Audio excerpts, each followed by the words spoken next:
अंदर और शिव महापुराण के अंदर वर्णन किया गया कि भगवान शंकर ने नंदी को वचन दिया था, सुनो नंदी। शंकर भगवान से नंदी कहता है हमारा भरण पोषण कैसे हो। शंकर भगवान कहते हैं नंदी मेरे शिवलिंग पर यदि, कई लोगों को थोड़ा ध्यान दीजिएगा, है बहुत कथा पर बहुत ध्यान देना, शिव महापुराण की कथा है, बार बार ऐसी कथा नहीं मिल सकती आपको। सुनोगे आप अपनी जगह पर, बहुत वक्ता हैं, बहुत प्रेम से बांचते हैं, पर जो कथा रसतत्व से आपको मिल जाए उसको ले लीजिए महाराज। कोई वस्तु, कोई भोजन आप बनाकर लेकर गए हो, कोई पकवान आप बनाकर लेकर गए हो, कोई फल लेकर गए हो, यदि शिवलिंग पर वो पकवान, वो मिठाई, वो फल टच हो गया तो वो खाने के योग्य नहीं रहता। वो घर पर लेकर मत आना, मंदिर में ही छोड़कर। यदि भोजन, पकवान, मिठाई, शिवलिंग यहां पर है और भोजन का भोग तुमने इतनी दूर से लगाया है, फल इतनी दूर रखा है, वो शिवलिंग पर टच नहीं करा गया है, तो उस प्रसाद को, उस फल को आप पा सकते हो, उसको खा सकते हो। पर जो शिवलिंग पर टच हो गया फिर वो केवल नंदी, श्रृंगी, भृंगी, प्रेतों का, भूतों का, आहूतों का भाग होता है। प्रेत, भूत, आहूतों का, वो फिर खाने योग्य नहीं है। हाँ, यदि नर्मदेश्वर महादेव हैं, नर्मदा जी के जल से कोई शिवलिंग प्रकट हुआ है, नर्मदा जी के जल से, कोई कंकर से, नर्मदा के जल से अगर कोई शिवलिंग प्रकट हुआ है, उस शिवलिंग की स्थापना कहीं पर है या आपके घर में है, तो उसको कुछ भी टच हो जाए वो पा सकते हो, पर बाकी के शिवलिंग को स्पर्श किया हुआ नहीं पा सकते। केवल एक नर्मदेश्वर महादेव नर्मदा के जल से प्रकट हुए। कई लोग पूछते हैं ये सांप है कौन, ये सर्प है कौन, तो उसको बताओ ये भगवान शंकर के गले में जो एक सांप पड़ा हुआ है ये भगवान विष्णु हैं। और शंकर भगवान के सिर पर जो जटा में सांप दिखता है, वो हाथ में सांप बंधे रहते हैं, वो दो हाथों में, कमर पर, सिर पर, केशों पर जो सांप 5 नजर आते हैं वो, तो बताओ ये शंकर भगवान की 5 लड़कियां हैं, जया, विषहरा, शामली बारी, दो तली और देव। ये 5 लड़कियां भगवान शंकर के इर्द गिर्द घूमती हैं, आस पास भ्रमण करती हैं, सभी ये शिव की बेटियां भगवान शंकर के साथ भ्रमण करती हैं।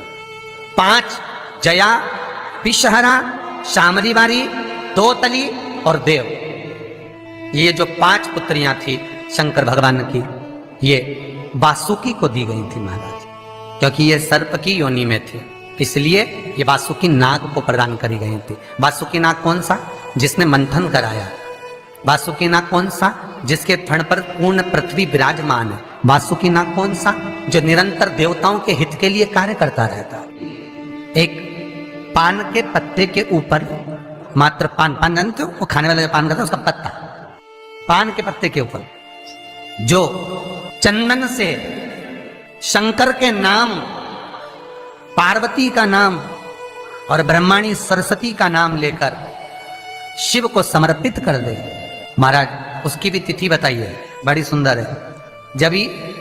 जब रवि का पुष्य योग पड़े, रवि पुष्य नक्षत्र हो, रवि का पुष्य योग पड़े, उस समय पान के पत्ते पर चंदन से शंकर, पार्वती और सरस्वती का स्मरण कर कर जो शिवलिंग के ऊपर उस पान के पत्ते को चढ़ाकर 5 बेलपत्र, 3 समी पत्र समर्पित कर देते हैं, उस बच्चे से चढ़वा देते हैं, वो बच्चा कभी पढ़ने में कमजोर नहीं होता, विद्या में बढ़ता ही बढ़ता है।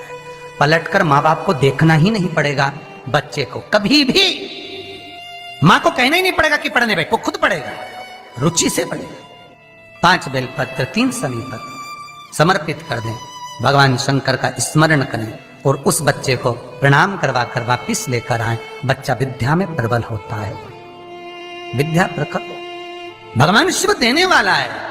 सरस्वती को स्वर बोले। शिव महापुराण की कथा, लिंग पुराण की कथा, विष्णु पुराण की कथा, पद्म पुराण की कथा कहती है कि किसी वृक्ष के नीचे, जिन वृक्षों का गुणगान हमारे शास्त्र करते हैं, जिन वृक्षों का गुणगान हमारी पुराणे करती हैं, उन वृक्ष के नीचे अगर एक मंत्र का मनका भी फेरा जाए तो उसका पुण्य 1000 गुना प्राप्त हो जाता है, आप रूप प्राप्त होता है अपने आप जिस पुण्य को करना चाहते हैं। मेरा बहुत निवेदन है महाराज, बहुत प्रयास करा करो, प्रयास करना।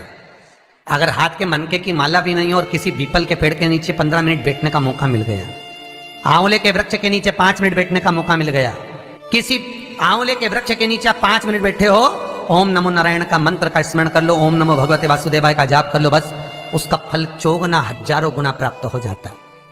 शमी के पेड़ के नीचे बैठे हो, श्री शिवाय नमस्तुभ्यम का जाप करिए, 54 गुना फल मिलेगा, 1000 गुना फल। बेलपत्री के पेड़ के नीचे गए हो, ओम नमः शिवाय ओम का जाप करिए, फल मिलेगा। उस फल को हमें पाना है। कई लोग कहते हैं महाराज हम पूजन बहुत करते हैं, हम पाठ करते हैं, हम अर्चना करते हैं, हम व्रत रखते हैं, हम उपासना करते हैं, हम दान करते हैं, हम पुण्य करते हैं, हम सत्कर्म करते हैं, उसके बाद भी दुख क्यों है? हम पूजन तो कर रहे हैं। आपके पेट में दर्द हुआ, मान लो आपके सिर में दर्द हुआ, अब सिर में दर्द हुआ तो आपने गोली तो खाई, एनासिन भी खाई, क्रोसिन भी खाई, डिस्परिन भी खाई, कॉम्बिफ्लिन भी खाई, ना जाने कहां कहां की गोलियां खा गए, सिर में दर्द था और 4-5 तरह की गोली खा गए। तुमने जब तो गोली खा ली और गोली खाने के बाद तुम्हें थोड़ा सा असर भी हो गया, पर इतनी गोलियां जो खाई है तो बाद में रिएक्शन तो करेगी, कुछ तकलीफ तो देगी, कुछ गर्मी तो करेगी, बीपी शुगर ऊंचा नीचा कर सकती है, नहीं पाई। उसी तरह मंत्र, माला, पाठ, जप, अनुष्ठान फल कब देते हैं और फल कब नहीं देते, ये शिव महापुराण की उमा संहिता कह रही है। शिव महापुराण का उमा खंड, पार्वती खंड को अच्छे से पढ़िए तो उसमें बताया है, उसमें वर्णन किया है। हम पाठ करने बैठे, इतनी बड़ी पोथी लेके लोग बैठ जाते हैं, पहले राम रक्षा स्तोत्र पढ़ लिए, फिर ये पढ़ लिए, गीता जी का अध्याय पढ़ लिया, ये पढ़ लिया, ये चालीसा, दुर्गा चालीसा, शिव चालीसा, तांडव, ये मंत्र जप लो, वो मंत्र जप लो, फिर कोई महाराज बता गया, वो मंत्र जप लो, फिर कोई महाराज बता गया, वो मंत्र जप लो, ये वाला देवता ला के अलमारी में रख लो। इतनी बड़ी पूजन की अलमारी, बस इतनी बड़ी, ज्यादा से ज्यादा होगी तो इतना बड़ा पूजन का घर, कमरा, उसमें इतना सारा देवता। रामेश्वर गई तो उनको ले आई, जगन्नाथ जी गई तो उनको ले आई, द्वारका गई तो उनको ले आई, वृंदावन गई तो उनको ले आई, महाकालेश्वर गई तो उनको ले आई, सारा देवी देवता वहीं बैठा, पितृदेव, ये देव, कुल देवी, शंख देव, घंटी देव, दिया देव, सब उसी में, गणेश जी, शंकर जी, हनुमान जी, राम जी, सब भरा बड़ा। और पूजन करने सुबह से आई, सुबह से इतनी सी शक्कर लाई कटोरी में, इतनी सी शक्कर कटोरी में, भगवान को नहला धुला के कटोरी धर दी। इतनी बड़ी अलमारी में सारा देवता ऐसा कसा कसाया बैठा है, सारा देव। तीर्थ करने फिर गई तो गणेश जी शंकर भगवान से बोले पिताजी फिर जा रही है। शंकर भगवान बोले बेटा खसक के बैठो, फिर पकड़ के लाएगी किसी को, के बैठ, फिर लाएगी किसी, फिर ले आई, फिर रख दिया। पूजन करने आई, कलश रख दिया, मंदिर में ही ढुल गया, भगवान पूरा गीला हो गया। गणेश जी शंकर जी से बोले पिताजी पूरा गीला करके चली गई। शंकर भगवान बोले बेटा तो कल ही आएगी, दिया लगा के गई तो गीले में बैठो, अब नहीं आने वाली।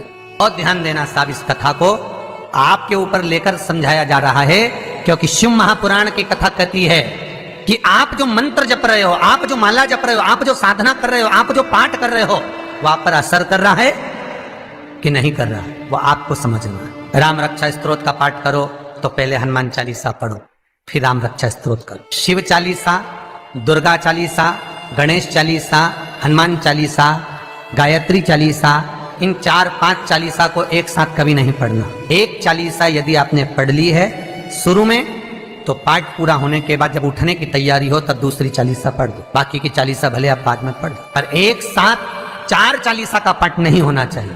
पाठ करने बैठे हो, किसी एक मंत्र की माला जप रहे हो, ओम नमः भगवते वासुदेवाय जपा, या शंकर जी का मंत्र जपा, या गुरु का मंत्र जपा, या ये मंत्र जपा, या वो मंत्र जपा, उस मंत्र को जपने में बीच में कुछ गैप होना चाहिए। एक साथ रट्टा मार पे ओम नमः भगवते, ओम नमः भगवते, शिव नारायण, ओम नमः शिवाय, ओम नमः शिवाय, फिर ये जप लो, वो